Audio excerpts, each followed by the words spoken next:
Bienvenidos al curso de Historia Socioeconómica de México para el Bachillerato Digital 140 de Santa Cruz Alpuyeca. En esta ocasión vamos a ver el tema relacionado con los movimientos sociales de México en la segunda mitad del siglo pasado, del siglo XX. Y tenemos primero, para poder entender por qué sucedieron, cómo sucedieron y cuáles fueron sus consecuencias, para poderlos entender un poco más a profundidad, tenemos que recordar el contexto internacional y el contexto nacional que estaba en esos momentos. En el contexto internacional tenemos que recordar la Guerra Fría. Para esas fechas, entre 1958 y 68, tenemos la parte más dura, la parte más intensa de la Guerra Fría. En Estados Unidos se estaba ocurriendo por esos años el asesinato del presidente de Estados Unidos, de John F. Kennedy. Tenemos en América la crisis de los misiles en Cuba, que los rusos habían apoyado a Cuba colocando algunos misiles orientados hacia Estados Unidos. Toda esa campaña intensísima de propaganda del capitalismo y del socialismo en el mundo hizo que los Estados Unidos implementaran el New Deal, que es una política de apoyo, entre muchas comillas, hacia la clase trabajadora, fomentando el sindicalismo, permitiendo que los obreros con sus luchas obtuvieran algunas mejoras.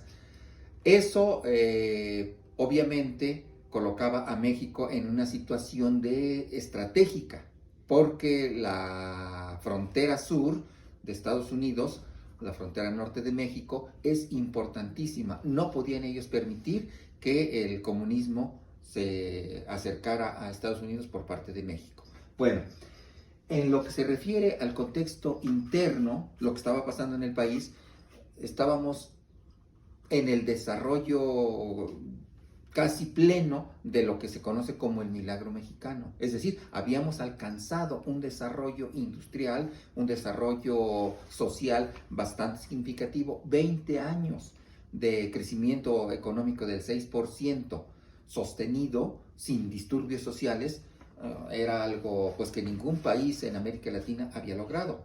Sin embargo, este desarrollo se había obtenido gracias a que habíamos pactado con los Estados Unidos contener el socialismo o el comunismo en México. Y el gobierno mexicano estaba cumpliendo. Había desarrollo, había inversión, se habían generado muchos empleos, se había generado una clase media que está compuesta por los médicos, por los abogados, por los maestros, por los obreros bien pagados. Y eso, acuérdense que decíamos que la población de México, de la República Mexicana, se concentra en el centro del país, en la Ciudad de México y su periferia. Eso había hecho que, en primer lugar, pues se generara cierta inconformidad por la forma en que el gobierno tomaba las decisiones. Y así tenemos entonces que los primeros que protestan son los maestros, ¿sí?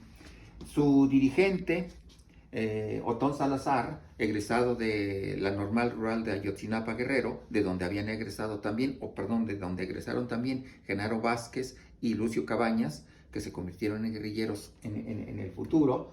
Bueno, ellos lo que pedían, fíjense bien, era aumento salarial. Una cosa que puede aglutinar muy fácil a los trabajadores, un aumento de salarios. Y después, lo que pedían era democracia sindical, es decir, que el sindicato ya no estuviera controlado por el gobierno, ya no fuera el gobierno el que decidiera quién era el representante sindical y por lo tanto cuáles eran las luchas que iban a dar en ese sindicato. Salieron a protestar, fue algo muy vistoso, algo muy, digamos, que no se podía ocultar, algo que se veía aún cuando no lo quisieran ver. Protestaron, fueron finalmente, ganaron que se permitiera que hubiera elecciones y Otón Salazar logró ganar la representación sindical por una mayoría aplastante. Sin embargo, no fueron respetados, se siguió reprimiendo al movimiento magisterial y finalmente fueron encarcelados, fueron despedidos. Un mes después, 2 meses después, tenemos el movimiento ferrocarrilero, también en el centro del país, en la Ciudad de México. Los ferrocarrileros, otra vez, ¿qué es lo que pedían? Aumento de salario y que el sindicato fuera democrático, que fuera nombrado su representante por los trabajadores. Lograron que Demetrio Vallejo ganara las elecciones, lograron que se hiciera elecciones de representante sindical y Demetrio Vallejo ganó por una amplia mayoría. Sin embargo, no fueron respetados, se corrió a los trabajadores, se detuvo a algo así como 10,000 y a 9,000 se les despidió. Era una represión bastante intensa. El gobierno no permitía que hubiera este tipo de manifestaciones. Unos años después, el movimiento médico, los médicos residentes y los internos, lo primero que pidieron era que se les pagara el aguinaldo ya vencido, aguinaldos anteriores que no se les habían pagado. Y recibieron una campaña por parte del gobierno bastante intensa.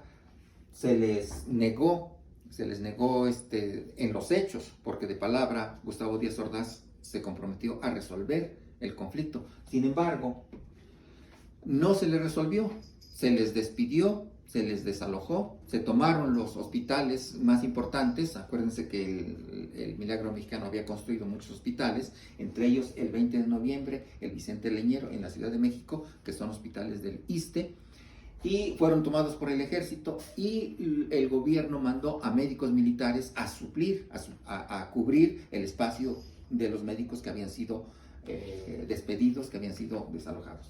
Finalmente, también las enfermeras, aquí hay fotografías de cómo los doctores participaban con sus batas blancas, ¿sí? Las enfermeras también participaron, fueron secuestradas y finalmente el movimiento de los médicos fue sofocado. Estos tres movimientos, el magisterial, el ferrocarrilero y el médico, no son los únicos. Tenemos también movimientos estudiantiles anteriores, tenemos movimientos de campesinos, tomas de tierras en diferentes lugares de la República.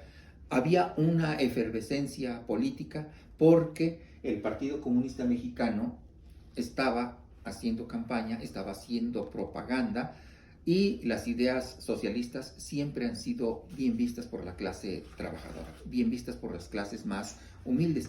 Pero la campaña ha sido muy intensa, fue muy intensa, y al no cumplirse la campaña entró la represión. Esto, jovencitos, tenemos que tomarlo en cuenta así.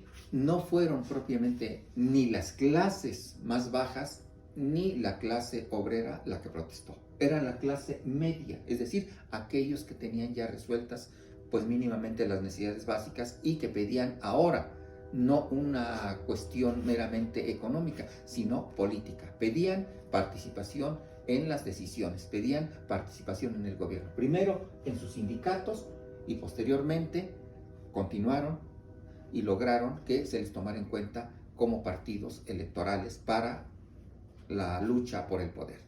Esto es lo que sucedió y esto es lo que tenemos que ver. En el grupo se mandaron algunos videos pequeñitos, se sugiere que los vean y que avancemos en la siguiente clase. Eso es todo. Gracias.